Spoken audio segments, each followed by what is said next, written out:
আল্লাহ তাআলা বলেন পারা নম্বর 29 সূরাতুল মুলক আল্লাযী খালাকাল মাউতা ওয়াল হায়াতা লিয়াবলুয়াকুম আইয়ুকুম আহসানু আমালা ওয়া হুয়াল আজিজুল গফুর। আল্লাহ সুবহানাহু ওয়া তাআলা বলেন আমি মানুষকে জীবন দিয়েছি, জীবন দেওয়ার পর আবার মৃত্যু দান করেছি। এই জন্য মানুষকে জীবন এবং মৃত্যু দান করেছি যাতে করে মানুষ যেন উত্তম আমল, নেক আমল আমি আল্লাহ আমার নিকট যেন নিয়ে আসতে পারে। অর্থাৎ আল্লাহ তাআলা এই জায়গায় পরিষ্কার করে বুঝাইতে চাই মুমিন যে আল্লাহ সুবহানাহু ওয়া তাআলা জীবন এবং মৃত্যু যে দান করেছেন এই জন্য দান করেছেন যাতে করে মানুষ নেক কাজ, ভালো কাজ, সৎকর্ম, এই সমস্ত ভালো ভালো কাজ করে যেন আল্লাহ তাআলার নিকট যেন নিয়ে যেতে পারে। এই জন্য আল্লাহ তাআলা জীবন দান করেছেন। জীবন দান করার পর আবার তিনি মৃত্যু দান করবেন। মৃত্যুর পরে পরে আমাদের সকলকে সেই মহান রব্বুল আলামিনের দরবারে হাজির হতে হবে। আল্লাহ সুবহানাহু ওয়া তাআলা সূরা বাকারার 1 নম্বর পারার মধ্যে বলেন কাইফা তাকফুরুনা বিল্লাহি ওয়া কুনতুম আমওয়াতান ফাআহইয়াকুম সুম্মা ইউমীতুকুম সুম্মা ইউহয়ীকুম সুম্মা ইলাইহি তুরজাউন। বান্দা কেমন ভাবে আমাকে অস্বীকার করো, বান্দা কেমন ভাবে আমার নাফরমানি করো। আমি আল্লাহ তাআলা তোমাকে সৃষ্টি করেছি এক ফোঁটা নাপাক পানির দ্বারাই। ওই পানির দ্বারাই রক্ত সৃষ্টি করেছি, জমাট রক্ত। ওই জমাট রক্ত থেকে আমি আল্লাহ তাআলা তোমাকে সৃষ্টি করেছি। বান্দা কেমন ভাবে আমার নাফরমানি করো, কেমন ভাবে আমাকে অস্বীকার করো। আমি আল্লাহ তাআলা আমার কথা স্মরণ করো। যখন তুমি তোমার মায়ের গর্ভে ছিলে তখন তুমি ছিলে একজন মৃত। মৃত ছিলাম কিনা বলেন? আমরা পুরুষ হব কি নারী হব এই খবর কে জানতেন বলেন? পৃথিবীর কোন মানুষের কোনো জানার ক্ষমতা নাই।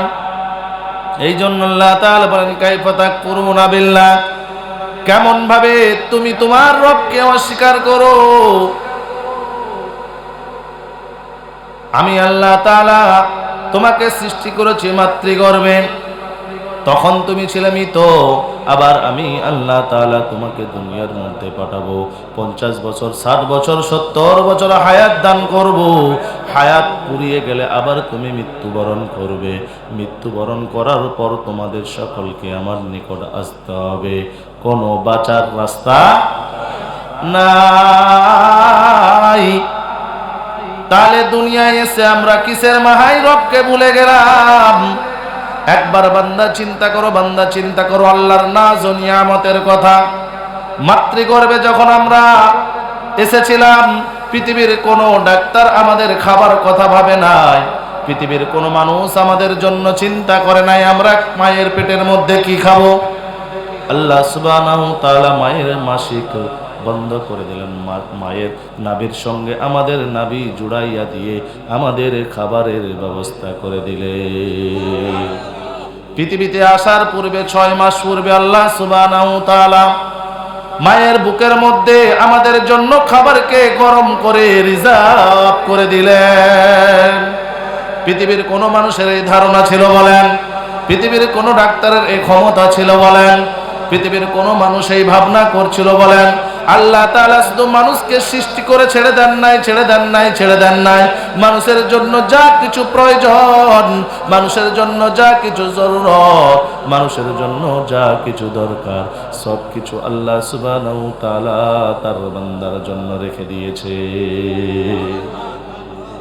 অস্বীকার করার কোনো জায়গা নাই। আমরা যদি আল্লাহ সুবহানাহু ওয়া তাআলার নাজ ও নিয়ামতের কথা বলে যদি শেষ করতে যাই, আল্লাহ বলেন পৃথিবীর প্রত্যেকটা নদীর পানিকে যদি তোমরা কালি বানিয়ে দাও, এবং পৃথিবীর প্রত্যেকটা গাছকে যদি তোমরা কলম বানিয়ে দাও, ওই কলমের মধ্যে যদি কালি ঢুকিয়ে যদি আমার প্রশংসা লিখতে থাকো, আমার নিয়ামতের শুকরিয়া আদায় করতে থাকো, তবুও পৃথিবীর সমস্ত পানি কম পড়ে যাবে এবং পৃথিবীর সমস্ত গাছ কলম করে শেষ হয়ে যাবে, তারপরেও আমি আল্লাহ তাআলা আমার একটা নিয়ামতের শুকর আদায় করে তোমরা শেষ করতে পারবে না। আল্লাহ সুবহানাহু ওয়া তাআলা আমাদেরকে খামাখা সৃষ্টি করে দেয় নাই। আল্লাহ হলো আমাদের জন্য দয়ার সাগর, দয়ার সাগর, কথা কোন ঠিক কিনা? আল্লাহ তার বান্দাকে মায়ের থেকে 70 গুণ বেশি ভালোবাসে। বেঈমানেরা কাফেররা বলল তোমার রব নাকি দয়ার সাগর, তোমার রব আবার কেমন? কেমন তোমার রব দয়াবান? আল্লাহ তাআলা সূরা রহমানের মধ্যে বলে দিলেন আর রহমান,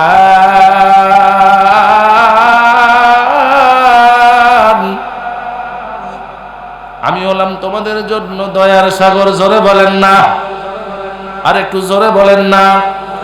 আল্লাহ বলছেন আমি হলাম রহমান, আমার বান্দার জন্য দয়ার সাগর।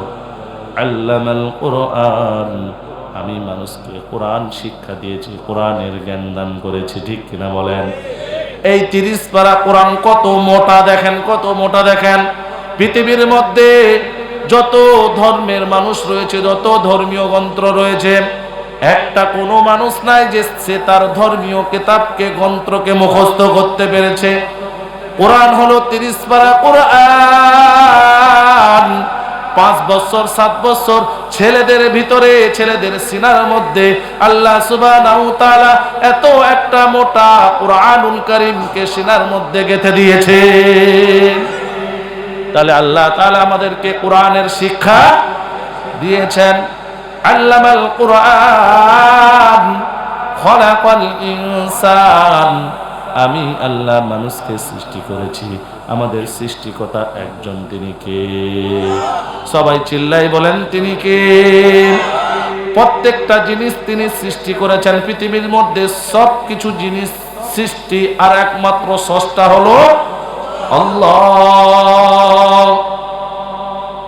আল্লামাহুল বায়ান, আল্লাহ আমাদের কথা বলা শিখিয়েছে, ঠিক কিনা বলেন? পৃথিবীর মধ্যে কত ভাষার মানুষ বসবাস করে বলেন? অনেক ভাষার মানুষ বসবাস করেন। ইংরেজিতে কেউ যদি আল্লাহকে আল্লাহ বলে ডাকে, সে ডাক আল্লাহ শুনতে পান কিনা বলেন? আরবি ভাষায় কেউ যদি আল্লাহকে আল্লাহ বলে ডাকে, সে ভাষা ও আল্লাহ তাআলা শুনতে পান কিনা বলেন? মারাঠি ভাষা, গুজরাটি ভাষা, তামিল ভাষা, তেলেগু ভাষা, উর্দু ভাষা, হিন্দি ভাষা, ভোজপুরি ভাষা এবং বিশ্বের যে কোনো ভাষায় মানুষ যখন তার রবকে ডাকে, এই ডাকে কেবল আল্লাহ সাড়া দিয়ে দেন।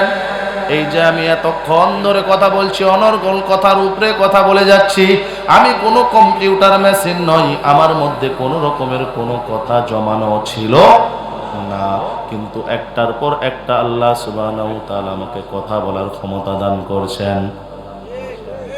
আমার কোনো কথা বলার ক্ষমতা নাই, আল্লাহ সুবহানাহু ওয়া তাআলা একের পর এক আমাকে কথা বলার তৌফিক দান করছেন। আমার মধ্যে কোনো লোড ক্যাপাসিটি নাই। আমি এমন কোনো 2 ঘন্টা 3 ঘন্টা বয়ানের কথা আমি মাথার মধ্যে লোড করে এখানে আসি নাই, কিন্তু আল্লাহ তাআলা একের পর এক প্রত্যেকটা কথা বলার ক্ষমতা দান করছেন। তিনি একজন, তিনি কে? সবাই চিল্লায় বলে। আমার কোনো পরিচয় ছিল না, আপনারা আমাকে জানতেন কিনা বলেন? কেউ জানতেন না, আমিও আপনাদেরকেও জানতাম না, কিন্তু আল্লাহ সুবহানাহু ওয়া তাআলা আমাদেরকে পরিচয় করিয়ে দিয়েছেন। এটা আল্লাহর লাখো কোটি শুকরিয়া, ঠিক কিনা বলেন? আমরা এক জায়গার মুসলমান অপর জায়গার মুসলমানকে চিনি না, জানি না, কোথায় কি করে, কোথায় থাকে আমরা কোনো খবর জানি না, কিন্তু দিনের খাতিরে, কলমার খাতিরে আমরা একে অপরের ভাই কিনা বলেন? বিশ্বের মধ্যে যখন কোনো মুসলমান কোনো জায়গায় বিপদের মধ্যে পড়ে, আর একজন মুসলমান মসজিদে গিয়ে তার জন্য সিজদায় কান্না করে, ঈমান রাখার কারণে, কলমা পড়ার কারণে আমরা একে অপরের ভাই। এই জন্য আল্লাহ তাআলা বলেন, বান্দা আমার নাজ নিয়ামতের তোমরা শুকরিয়া আদায় করতে থাকো। তোমরা যদি আমার নাজ নিয়ামতের শুকরিয়া আদায় করো, আমি আল্লাহ তাআলা তোমাদের বরকত, তোমাদের নাজ নিয়ামত যা দান করেছি আরো আমি বাড়িয়ে দেব। আল্লাহ তাআলা বলেন, যদি নাজ নিয়ামতের না শুকরি করো, আমি আল্লাহ তোমাদের যা দান করেছি আমি আল্লাহ সবকিছু কেড়ে নেবো, আরো বরবাদ করে দেব। আল্লাহ কুরআন কারীমের মধ্যে বলেন, লা ইন শাকারতুম লা আযীদান্নাকুম ওয়া লা ইন কাফারতুম ইন্না আযাবি লাশাদীদ। নিশ্চয় যারা আমার শুকরিয়া আদায় করে আমি আল্লাহ তাআলা তাদের উপরে সন্তুষ্টি হয়ে যায়। আমি আল্লাহ তাআলা সন্তুষ্টি হওয়ার পর যা নাজ নিয়ামত তাদেরকে দান করেছি আরো নাজ নিয়ামত আমি তাদের জন্য বরাদ্দ করে দিই।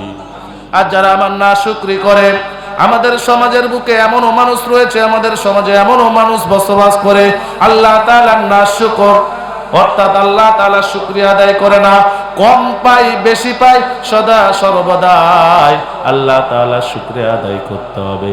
আল্লাহ যদি খাইয়েছেন বলতে হবে আলহামদুলিল্লাহ, আল্লাহ যদি নাও খাইয়ে থাকেন বলতে হবে আলহামদুলিল্লাহ।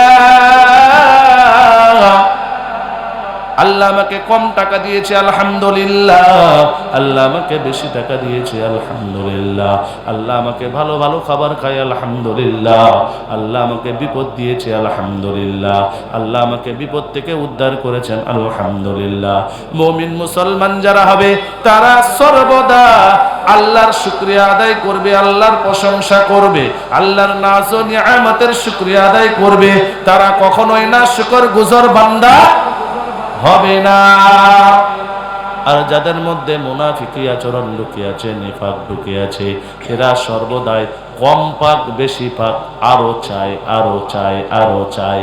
একটু যদি কোনো বিপদ এসে যায় সাথে সাথে সমাজের মানুষের কাছে বলে বেলায় আল্লাহর মনে হয় চোখ নেই, আল্লাহ যত বিপদ আমাকে দিয়ে দেয়। জোরে বলেন নাউজুবিল্লাহ, ঠিক কিনা বলেন? এই জন্য মুমিন মুসলমান আমরা সদা সর্বদা কার শুকরিয়া আদায় করব বলেন? এই যে আল্লাহ আমাদের দুটো চোখ দান করেছেন, দুটো চোখ দান করেছেন, একটা চোখ যদি আল্লাহ তাআলা কিনে নেন, পৃথিবীর কোনো মানুষের ক্ষমতা আছে নাকি আর একটা চোখ বানিয়ে দেওয়ার? আল্লাহ তাআলা আমাদের দুটো হাত দান করেছেন, একটা হাত যদি আমাদের অকার্য করে দেয়, একটা হাত যদি আমাদের কাজ করা বন্ধ করে দেয়, আর আল্লাহ যদি না চান পৃথিবীর কোনো মানুষের কোনো ডাক্তারের ক্ষমতা। এই জন্য আল্লাহ তাআলা সমাজে যাদেরকে খোলা ন্যাংরা সৃষ্টি করেছেন তাদের দেখে নিয়ামতের শুকরিয়া আদায় করো। আল্লাহ চাইলে তোমাকে তার মতন ন্যাংরা সৃষ্টি করতে পারতেন, ঠিক কিনা বলেন? এই চোখ নিয়ে তুমি গুনার কাজ করো, এই দুই হাত নিয়ে তুমি গুনার কাজ করো, এই দুই পা নিয়ে তুমি গুনার কাজ করো, এই ব্রেন মস্তিষ্ক নিয়ে তুমি গুনার কাজ করো। আল্লাহ তাআলা চাইলে আমার আপনার সমস্ত কিছু শরীরের অঙ্গ প্রত্যঙ্গ এক সেকেন্ডে তিনি বন্ধ করে দিতে পারেন, কিনা বলেন? এই জন্য মুমিন মুসলমান আল্লাহকে রাজি খুশি করতে হবে। গুনাহ করে নাকি নেকি করে? নেকি করে গুনাহ করা যাবে না, গুনাহ করা যাবে না।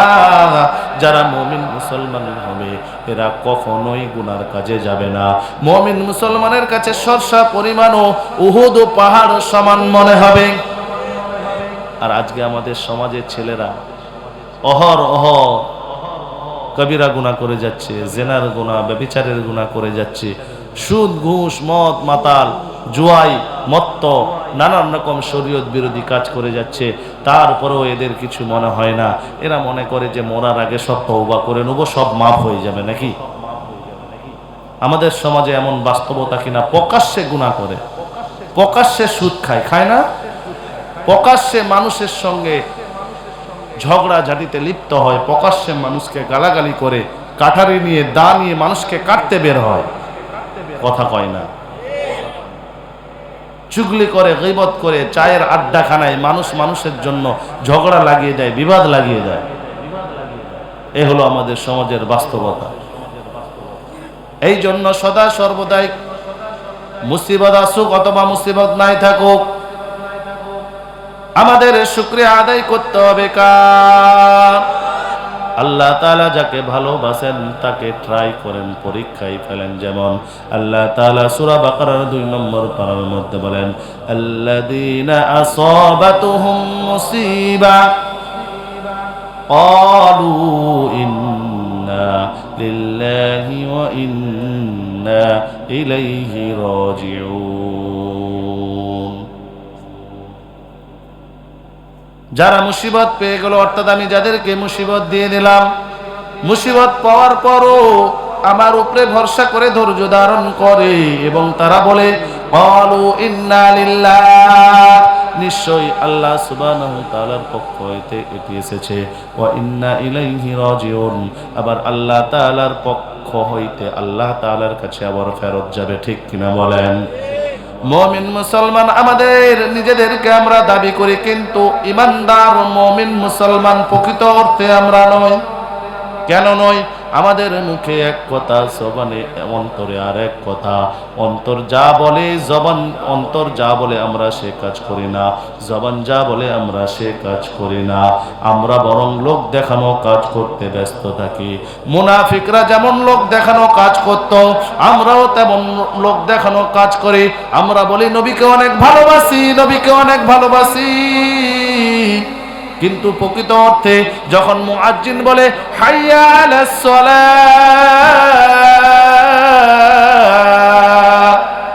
মসজিদে আমরা কেউ যাই নাই, আবার বলি নবীকে ভালোবাসি। নবীকে ভালোবাসি বলে দাবি করি, নবীর সুন্নত চেহারার মধ্যে দাড়ি রাখি না। নবীকে ভালোবাসি বলি, আবার পরের জায়গা নিয়ে আমরা মেরে খাই। নবীকে ভালোবাসি বলি, আবার সুদ খাই, ঘুষ খাই। নবীকে ভালোবাসি বলি, বাটপারি করি, চিটারি করি, মানুষকে ধোঁকা দেয়। কথা কোন ঠিক কিনা? নবীকে যারা ভালোবাসবে তারা কখনোই মিথ্যার আশ্রয় নেবে না। বিপদ আসুক, বালা মুসিবত আসুক, যতই কষ্ট আসুক না কেন, তারা সদা সর্বদা সত্যের সঙ্গে থাকবে, মিথ্যার সঙ্গে কখনোই আপোস করবে না। কথা কোন ঠিক কিনা? নবীকে কারা ভালোবেসেছিল? কারা ভালোবেসেছিল? সাহাবায়ে কেরামদের দিকে লক্ষ্য করো, তারা অন্তরে যে কথা বলেছিল, জবান দিয়েও সেই কথা তারা পালন করেছিল। তারা অন্তরে অন্তরে বলতো নবীকে আমরা ভালোবাসি। নবীর জন্য নিজেদের জীবনকে উৎসর্গ করে দিয়েছেন, নবীর জন্য নিজেদের বিবিদেরকে বেওয়া বানিয়ে দিয়েছেন, নবীর মুহাব্বতের জন্য, নবীর ভালোবাসার জন্য নিজের ছোট ছোট মাসুম বাচ্চাদেরকে এতিম বানিয়ে দিয়েছেন। কথা কোন ঠিক কিনা? পৃথিবীর সরজমিনে আমাদের জন্য ইতিহাস ইতিহাস ইতিহাস। সাহাবায়ে কেরামদের মতন আমরা কেউ নবীকে প্রকৃত অর্থে ভালোবাসতে পারবো না। এই জন্য যতক্ষণ না পর্যন্ত আমার জান, আমার মাল, আমার অর্থ সম্পদ, বিবি বাচ্চা, পৃথিবীর মধ্যে যা কিছু রয়েছে সব কিছুর চাইতে যতক্ষণ না নবীকে আমি বেশি ভালোবাসবো, ততক্ষণ পর্যন্ত আমি পরিপূর্ণ ইমানদার হতে পারবো না। এই জন্য মুমিন মুসলমান আমরা যদি নবীকে ভালোবাসি, যদি নবীকে ভালোবাসার দাবি রাখি, তাহলে আমাদের অন্তর থেকে যে কথা বলবো, জবান থেকেও সেই কথা বলবো, এবং আমরা কাজে কর্মে আমরা বাস্তবে প্রমাণ করে দেখিয়ে দেবো। ঠিক কিনা বলেন? নবীকে ভালোবেসেছিলেন সাহাবায়ে কেরামরা। হযরতে আবু বকর সিদ্দিক রাদিয়াল্লাহু তাআলা, তিনি এমন একজন বিশিষ্ট মুরব্বী সাহাবী ছিলেন, আল্লাহর নবী সাল্লাল্লাহু আলাইহি ওয়াসাল্লামের সাথী ছিলেন। যখন আল্লাহ সুবহানাহু ওয়া তাআলা কুরআনুল কারীমের মধ্যে আয়াত নাযিল করে জানিয়ে দিলেন, হাবিব আপনি আর বাড়ির মধ্যে থাকবেন না, আপনি আর বাড়ির মধ্যে থাকবেন না। বেঈমানেরা, কাফেররা, মুশরিকরা আপনাকে হত্যা করার ষড়যন্ত্র করে। আপনি ইতিমধ্যে আপনি বেরিয়ে পড়ুন, হিজরত করুন। আর আপনি মক্কায় থাকবেন না, মক্কা থেকে আপনি মদিনার দিকে হিজরত করার মনস্থ করে ফেলুন। এইবার আল্লাহর নবী সাল্লাল্লাহু আলাইহি ওয়াসাল্লাম গুটি গুটি পায়ে আবু বকরের বাড়িতে যায়। ঠিক দুপুরের সময় আবু বকরকে বলে, আল্লাহর রাসূল তোমার বাড়িতে আসতেছে। আবু বকর রাদিয়াল্লাহু তাআলা তিনি একটু পেরেশান হয়ে গেলেন। দুপুরের টাইমে তো রাসূল কারোর বাড়িতে যান নাই, কি ব্যাপার, আবার কোনো বালা মুসিবত এসে গেল নাকি? আল্লাহর নবী সাল্লাল্লাহু আলাইহি ওয়াসাল্লাম আবু বক্করের কাছে গেলেন, আবু বক্কর, মক্কার বেঈমানেরা, মক্কার কাফেরেরা, মক্কার দুশমনেরা আমাকে হত্যা করার ষড়যন্ত্র করে ফেলেছে। আল্লাহ তাআলা এইমাত্র কুরআনুল কারীমের আয়াত নাজিল করে জানিয়ে দিয়েছে, আবু বক্কর আর থাকা যাবে না, আর থাকা যাবে না, ইতিমধ্যে আমাদের সকলকে মদিনার দিকে রওনা হতে হবে। এইদিকে মক্কার কাফেররা বেঈমানেরা মাশওয়ারা করে নবীকে কেমন ভাবে মারবে। মিটিং চলতেছে। কি চলছে? মিটিং চলতেছে। একজন বয়স্ক লোক এসে আল্লাহর নবী সাল্লাল্লাহু, একজন বয়স্ক লোক এসে, বয়োবৃদ্ধ মানুষ, আবু জাহেলের ঘরের মধ্যে কড়া নাড়া দেয়। আবু জাহেল বলল, ওই বাড়ির বাইরে কে রয়েছে, দরজাটা খুলে দাও। দরজাটা খুলে দেয়া হলো। জিজ্ঞাসা করা হলো, তুমি কে? বলল, তোমরা যেই মিটিং করতেছো এই মিটিংকে আমি, এই মিটিং এর জন্য পরামর্শ দেওয়ার জন্য আমি এসেছি, অনেক দূর থেকে এসেছি, আমাকে কি বাড়ির মধ্যে ঢোকানো যাবে না? তখন আবু জাহেল বলল, হ্যাঁ তুমি আসো। এইবার সবাই এক এক করে মতামত দেয়, কিভাবে মুহাম্মদকে মারা যাবে বলো। একজন পরামর্শ দিল, মুহাম্মদকে এই দেশের বাইরে করে দাও। সবাই বলেন নাউজুবিল্লাহ। কোথায় বের করে দিতে বলছে? দেশের বাইরে। তখন ওই মুরব্বি বলছে, বলে দেশের বাইরে যদি করে দাও তাহলে আবার সে তার দল বল কিছু মানুষকে ভক্ত বানিয়ে আবার চলে আসবে, তখন তোমাদের উপরে এটা অনেক। সাল্লাল্লাহু আলাইহি ওয়াসাল্লাম আল আমিন, আল্লাহর নবী সাল্লাল্লাহু আলাইহি ওয়াসাল্লামের কাছে আমানত রাখত। তো আলী রাদিয়াল্লাহু তাআলা আনহু দেখলেন যে অধিকাংশ কাফের মুশরিকের নাম এসেছে, অর্থাৎ অধিকাংশ কাফের মুশরিক আল্লাহর নবীর কাছে কি টাকা পয়সা আমানত রেখেছে। এইবার আল্লাহর নবী সাল্লাল্লাহু আলাইহি ওয়াসাল্লাম সূরা ইয়াসিনের একটি আয়াতে কারিমা তেলাওয়াত করলেন, ওয়াজআলনা মিন বাইনি আইদিহিম সাদ্দান ওয়া মিন খালফিহিম সাদ্দান ফাগশায়নাহুম ফাহুম লা ইউবসিরুন। এই আয়াতে কারিমা তিনি তেলাওয়াত করতে করতে এমন ভাবে কাফেরের মাঝখান দিয়ে বের হয়ে গেল, কাফেররা সারা রাত চোখ ঘষতে ঘষতে ভোর করে দিল, তার মাঝখান দিয়ে আল্লাহ তাআলা তার হাবিবকে নিরাপদের মধ্যে বের করে নিয়ে যায়। গারে সূর একটি পাহাড় রয়েছে, ওই পাহাড়ের মধ্যে তিনারা যান। আবু বকর বললেন, ইয়া রাসূলুল্লাহ, ইয়া হাবিবাল্লাহ, আপনি আগে এই পাহাড়ের মধ্যে যাবেন না, এই গুহার মধ্যে আপনি ঢুকবেন না, হতে পারে এই গুহার মধ্যে কোনো বিষাক্ত প্রাণী রয়েছে। আমি আবু বকর, আমাকে যদি দংশন করে কোনো ক্ষতি নাই, কিন্তু আপনি তো রাহমাতুল লিল আলামিন, আপনাকে যদি দংশন করে, আপনাকে যদি কামড় দেয়, আপনার যদি কোনো ক্ষতি হয় তাহলে পুরো উম্মত বরবাদ হয়ে যাবে। ইয়া রাসূলুল্লাহ, ইয়া হাবিবাল্লাহ, আপনি আমার কাঁধের মধ্যে উঠেন। আল্লাহর নবীকে কাঁধের মধ্যে নিয়ে এত কষ্ট বড় পাহাড়ের মধ্যে তিনি চড়লেন। আবু বকর ওই গুহার মধ্যে ঢুকে গিয়ে আগে সমস্ত কিছু পরিষ্কার পরিচ্ছন্ন করে দিলেন। গুহার মধ্যে আল্লাহর নবীকে স্বাগতম জানালেন। স্বাগতম পাওয়ার পর আল্লাহর নবী গুহার মধ্যে গেলেন। আবু বকর রাদিয়াল্লাহু তাআলা তিনি যে সমস্ত ছিদ্রগুলো ছিল গুহার মধ্যে কাপড়ের টুকরো দিয়ে ছিদ্রগুলো সব বন্ধ করে দিল। এইবার আল্লাহর নবী সাল্লাল্লাহু আলাইহি ওয়াসাল্লাম অনেক ক্লান্তি অনুভব করছেন। আল্লাহর নবীকে বলেন, ইয়া রাসূলুল্লাহ, ইয়া হাবিবাল্লাহ, আপনি আপনার মাথাটা আমার কোলের মধ্যে রেখে আপনি আরাম ফরমান। আল্লাহর নবী সাল্লাল্লাহু আলাইহি ওয়াসাল্লাম যখন আরাম ফরমাচ্ছিলেন, তিনারা দেখতে পেলেন ওই মক্কার কাফেররা, বেঈমানেরা ওই গুহার উপর দিয়ে চলাফেরা করে। আবু বকর বলেন, ইয়া রাসূলুল্লাহ, ইয়া হাবিবাল্লাহ, ওই মক্কার কাফেরদের পা আমি দেখতে পাই, অমুক অমুক কাফের, এই যেন তারা দেখতে পেয়ে যায়, এই যেন তারা নবীকে ধরে নেয়। তখন আল্লাহর নবী সাল্লাল্লাহু আলাইহি ওয়াসাল্লাম বললেন, আবু বকর, এই গুহার মধ্যে আমি আর তুমি এই দুইজনের ব্যাপারে তোমার কি ধারণা বলো? আমাদের আরেকজন আছেন, তিনি হলেন আল্লাহ। আমাদের দুইজনের মাঝে আরেকজন আছেন, তিনি হলেন কে? আল্লাহ। আবু বকর যখন ভীতস্ত হচ্ছিলেন, যখন ভয় পাচ্ছিলেন। ভয়টা নিজে মারা যাবে এর জন্য নয়, ভয়টা আল্লাহর রাসূলের জন্য বেশি পাচ্ছিলেন। আমি আবু বকর যদি মারা যাই, শহীদ হয়ে যায়, কতল হয়ে যায়, হত্যা হয়ে যায়, কেউ যদি আমাকে মেরে ফেলে, আমার কোনো ভয় নাই, আমার একটা আবু বকর চলে যাওয়ার জন্য জাতির কোনো ক্ষতি হবে না। কিন্তু আমার নবী রাহমাতুল লিল আলামিন যদি ক্ষতিগ্রস্তর মধ্যে পড়ে যায়, তাহলে গোটা উম্মত বরবাদ হয়ে যাবে। মানুষের কাছে কলমার দাওয়াত যাবে না, মানুষের কাছে দ্বীনের দাওয়াত যাবে না। এই জন্য নিজের কথা চিন্তা করতেন না, আল্লাহর নবীর কথা চিন্তা করলেন। আল্লাহর নবী বললেন, আবু বকর লা তাহজান, লা তাহজান, লা তাহজান, ইদ ক্বালা লি সাহিবিহি লা তাহজান, হে আমার সাথী, ভয় পেও না, ভয় পেও না, ইন্নাল্লাহা মা'ানা, নিশ্চয় আল্লাহ আমাদের সাথে আছে, নিশ্চয় আল্লাহ আমাদের কি সাথে আছে। ওই গুহা থেকে বেরিয়ে গেলেন। পথের মধ্যে এক রাখালকে দেখতে পায়। কেমন ভালোবাসা দেখেন!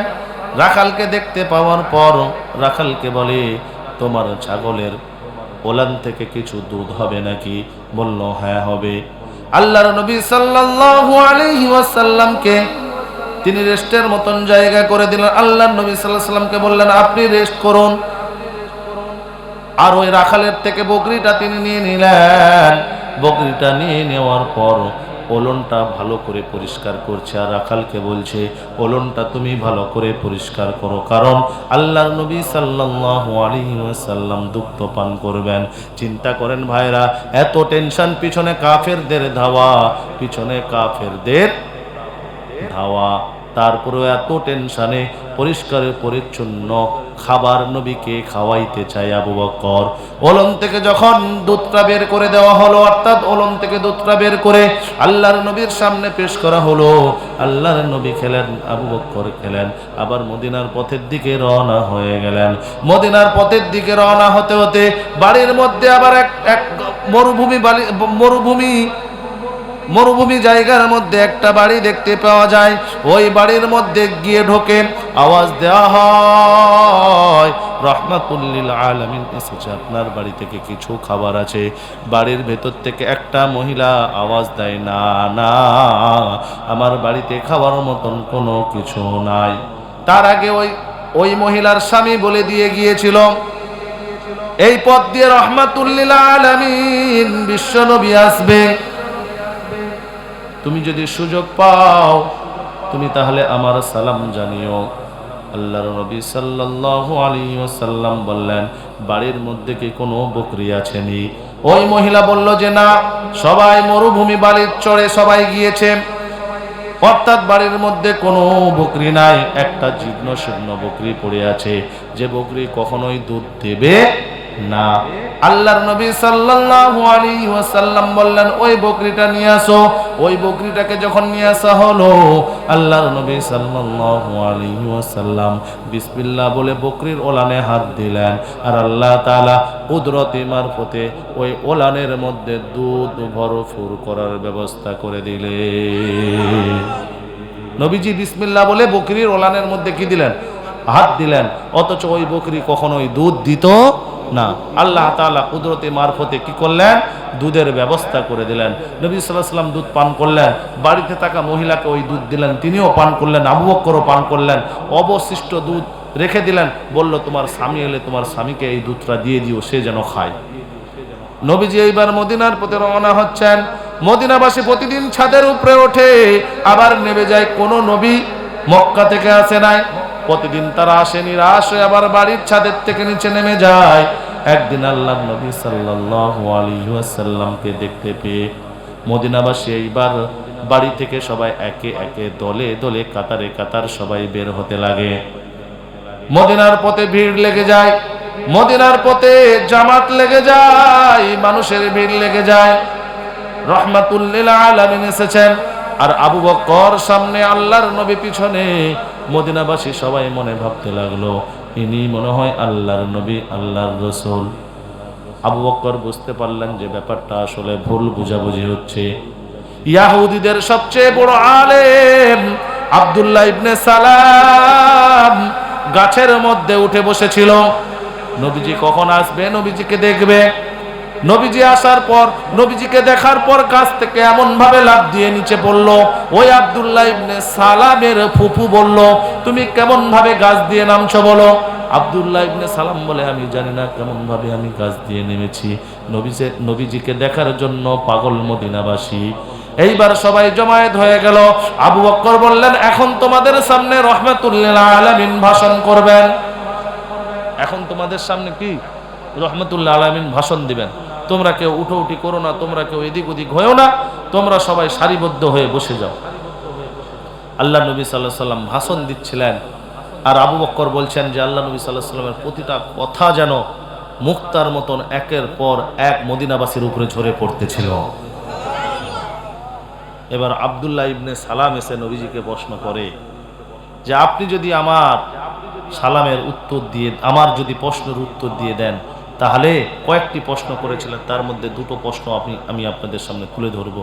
যে প্রথম প্রশ্ন হলো, আপনি যদি আমার সালামের উত্তর দিয়ে দেন, আমি এখনই কালমা পড়ে মুসলমান হয়ে যাব। এক নম্বর হলো যে ছেলে হোক মেয়ে হোক, কেন বাবার মতন হয়, কেন মায়ের মতন হয়, কেন বাবার মতন হয়, কেন মায়ের মতন হয়, আর জান্নাতের প্রথম খাবার কি?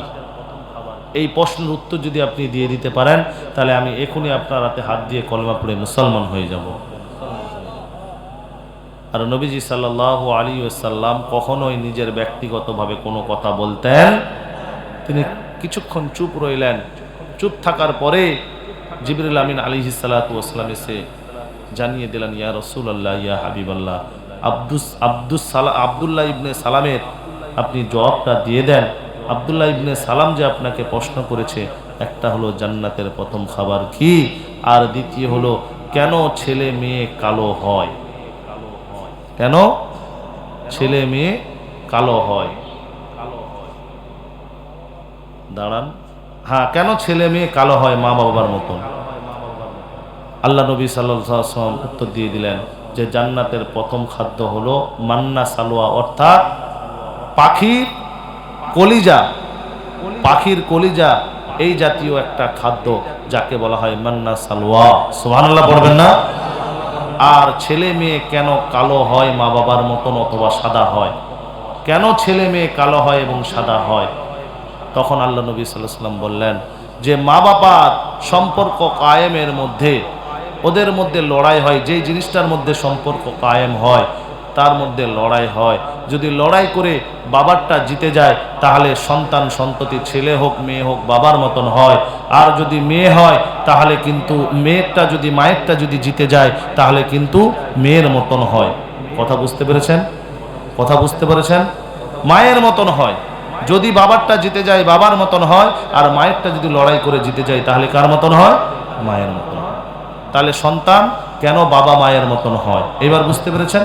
তখন আব্দুল্লাহ ইবনে সালাম বললেন যে হ্যাঁ, আপনি এই দুটো প্রশ্নের উত্তর সঠিক দিয়েছেন, আমি এই মুহূর্তে কালিমা পড়ে আপনার হাতে হাত দিয়ে ইসলাম গ্রহণ করে নিলাম।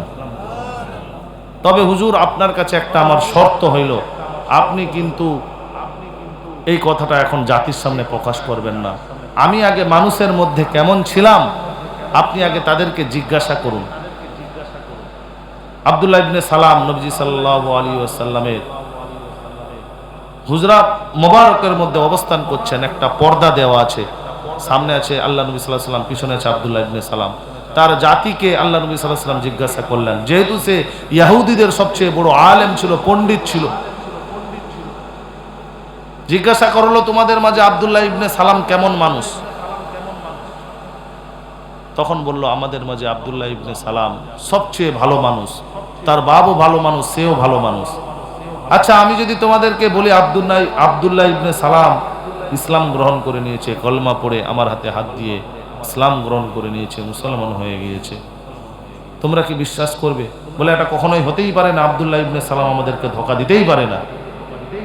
তখন বলল যে আব্দুল্লাহ ইবনে সালাম তুমি বের হয়ে আসো। আব্দুল্লাহ ইবনে সালাম যখন বের হয়েছে, বলল যে তোমরা সাক্ষী থাকো, আমি এই মুহূর্তে আমি নবীর হাতে হাত দিয়ে কলমা পড়ে আমি ইসলাম গ্রহণ করে নিলাম। তখন তার জাতি বলতে লাগলো যে আমাদের মাঝে সবচেয়ে খারাপ মানুষ, নগণ্য মানুষ হলো আব্দুল্লাহ ইবনে সালাম। তার আগে একটু আগে কি বলছিল? আমাদের মাঝে সবচেয়ে ভালো মানুষ। যখনই ঈমান গ্রহণ করে নিল সবচেয়ে কি হয়ে গেল? তার মানে বোঝা গেল যে ইহুদিরা কখনোই শুরু থেকে মুসলিমদের কখনোই বন্ধু হতে পারে না, ঠিক কিনা? কিয়ামত পর্যন্ত আনেওয়ালা প্রত্যেকটা মুসলমানের চরম শত্রু থাকবে ইহুদিরা। তো আমি আপনাদেরকে যে ঘটনা শোনাচ্ছিলাম সে ঘটনার মূল অংশ হলো যে হযরত আবু বকর সিদ্দিক রাদিয়াল্লাহু তাআলা আন তিনি নবীজিকে কতটা ভালোবাসতেন। হযরত আবু বকর সিদ্দিক রাদিয়াল্লাহু তাআলা আন তিনি যখন বিমারের হালতে অর্থাৎ অসুস্থতায় যখন ভুগছিলেন, এমতো অবস্থায় তিনি দুনিয়া থেকে বিদায় নেবেন খুবই খারাপ অবস্থায়, মুমূর্ষু অবস্থায়। হযরতে আয়েশা সিদ্দিকা রাদিয়াল্লাহু তাআলা আনহা তিনি পাশের মধ্যে বসে আছেন এবং জিজ্ঞাসা করছে, আব্বাজান আপনার শরীর তো খুব অসুস্থ, কখনো হুঁশ কখনো বেহুশ। হযরত আবু বকর সিদ্দিক রাদিয়াল্লাহু তাআলা আনহু বলেন, আয়েশা আজকে যেন কোন দিন? তখন আয়েশা রাদিয়াল্লাহু তাআলা আনহা বললেন, আব্বাজান আজকে তো হলো সোমবার দিন। হযরত আবু বকর বলেন, আজকে যেন কোন দিন যেন আমার নবী ইন্তেকাল করেছিলেন? তখন আয়েশা বললেন, ইয়াউমুল ইসনাইন, সোমবার দিন। আয়েশা, নবীজি যেন সন্ধ্যা হওয়ার আগে ইন্তেকাল করেছিলেন। তাই আমি আবু বকর, আমারও আশা আমি আবু বকর যেন নবী যেই দিন ইন্তেকাল করছে সেই দিন আমিও যেন মৃত্যুবরণ করতে পারি। সুবহানাল্লাহ পড়েন। কি পরিমাণের ভালোবাসা, কি পরিমাণের দয়া, কি পরিমাণের ভালোবাসা নবীর প্রতি। নবী যেই দিন ইন্তেকাল করেছে সেই দিন আমি আবু বকর, আমারও আশা আমিও যেন সেই দিন ইন্তেকাল করি। সুবহানাল্লাহ। এই জন্য তো আল্লাহ নবী সাল্লাল্লাহু আলাইহি সাল্লাম বলেছেন যে দুনিয়াতে আবু বকর আমার সাথী ছিল, আর কিয়ামতের ময়দানে মাহশারের দিনে জান্নাতেও আবু বকর আমার সাথেই থাকবে। সুবহানাল্লাহ। আবু বকর রাদিয়াল্লাহু তাআলা আনহুর সাথে কেউ নেকির কাজে অর্থাৎ সৎ কর্ম করে কেউ কখনো আগাতে পারেনি। তিনি বয়োজ্যেষ্ঠ সাহাবী ছিলেন, মুরব্বী সাহাবী ছিলেন, বিচক্ষণ সাহাবী ছিলেন, জ্ঞানীগুণী সাহাবী ছিলেন। নেকির দিক থেকে তিনি সব দিক থেকে আগিয়েছিলেন। একবার আল্লাহ নবী সাল্লাল্লাহু আলাইহি সাল্লাম যুদ্ধের জন্য তিনি এলান করলেন এবং এলান করার পর সাহাবীদেরকে বলছে, তোমাদের বাড়িতে যার যে মালপত্র আছে, সম্পদ আছে, সবাই কম বেশি করে নিয়ে আসো, যুদ্ধের জন্য বাইতুল মাল অর্থাৎ যুদ্ধের জন্য মাল প্রস্তুতি গ্রহণ করতে হবে। সাহাবীরা সবাই কম বেশি যে যার বাড়িতে যেমন ছিল তেমন করে নিয়ে এসেছে। আবু বকর রাদিয়াল্লাহু তাআলা আনহু নিয়ে এসেছেন, হযরত ওমর ফারুক রাদিয়াল্লাহু তাআলা আনহু নিয়ে এসেছেন, প্রত্যেকটা সাহাবী নিয়ে এসেছেন। এবার আল্লাহর নবী এক এক করে সবাইকে জিজ্ঞাসা করছে, তুমি কি নিয়ে এসেছো, তুমি কি নিয়ে এসেছো, তুমি কি নিয়ে এসেছো? ওমর রাদিয়াল্লাহু তাআলা আন তিনি এইবার হাসছেন চুপি চুপি ভাবে যে আজকে আমি যা মাল অর্থ সম্পদ নিয়ে এসেছি আবু বকর আজকে আমার থেকে আগে আর যেতে পারবে না। তিনি তো খুব। এইবার যখন ওমর রাদিয়াল্লাহু তাআলা আনহু জিজ্ঞাসা করছে, ওমর তুমি কি নিয়ে এসেছো? বলে, ইয়া রাসূলুল্লাহ, ইয়া হাবিবাল্লাহ, আমার যা সম্পদ আছে আমি অর্ধেক নিয়ে চলে এসেছি। আবু বকরকে জিজ্ঞাসা করলেন, আবু বকর তুমি কি নিয়ে এসেছো? আবু বকর রাদিয়াল্লাহু তাআলা আনহু বললেন, ইয়া রাসূলুল্লাহ, ইয়া হাবিবাল্লাহ, আমার বাড়ির মধ্যে যা কিছু ছিল আমি সব কিছু নিয়ে এসেছি। আল্লাহর নবী বলেন, তাহলে বাড়িতে তুমি কি রেখে এসেছো? আবু বকর বলেন, বাড়িতে আমি আল্লাহ এবং তার রাসূলের মহব্বত রেখে এসেছি। এ ছিল সাহাবী হযরত আবু বকর রাদিয়াল্লাহু তাআলা আনহুর মহব্বত নবীর প্রতি। এই মহব্বত নিয়ে আমি আপনি যদি মরতে পারি মুমিন মুসলমান, তাহলে জান্নাত আমাদের জন্য অবধারিত কিনা বলেন? আমরা যদি রসুলকে ভালোবাসতে পারি আমাদের হাসন নাসর রসুলের সাথে হবে।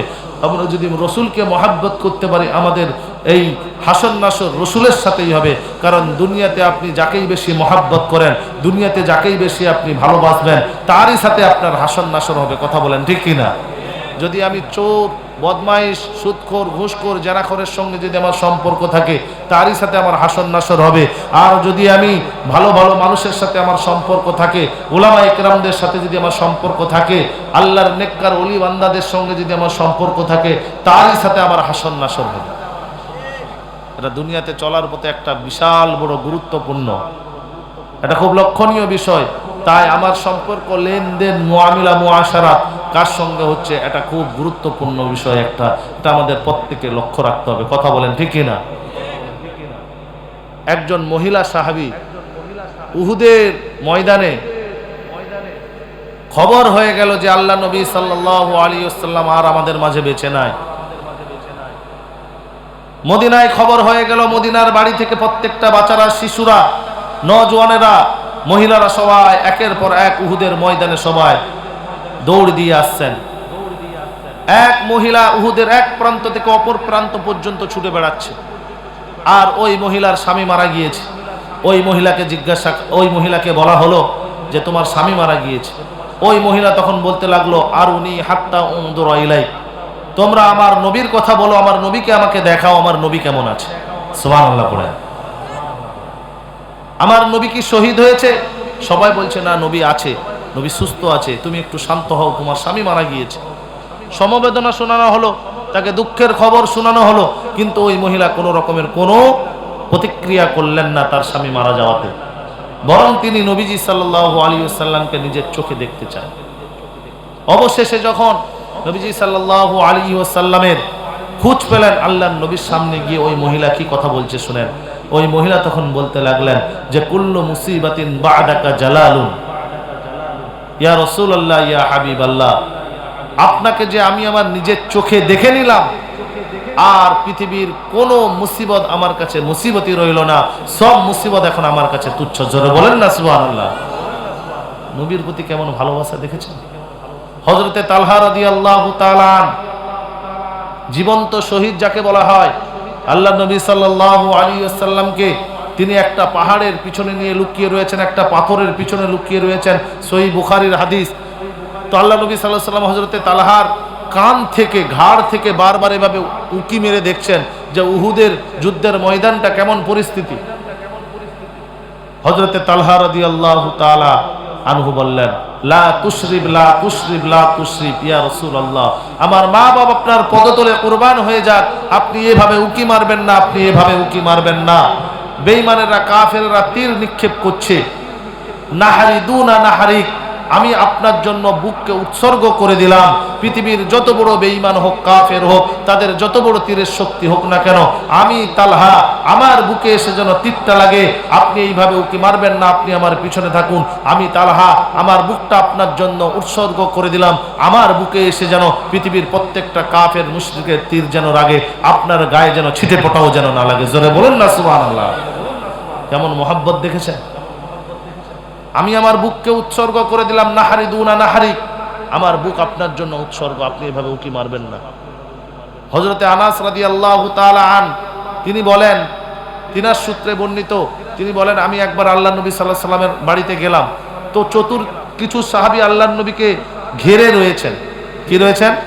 ঘিরে রয়েছেন, আর একজন আরেকজনের হাতের সঙ্গে হাতটা মিলিয়ে রেখেছে। তো আমি গিয়ে দেখলাম যে আল্লাহর নবী সাল্লাল্লাহু আলাইহি সাল্লামের চুল মোবারক কাটা হচ্ছে। তো আমি জিজ্ঞাসা করলাম, তোমরা একটার পর হাত এভাবে তোমরা দিয়ে রেখেছো কেন, একের পর হাত মিলিয়ে রেখেছো কেন?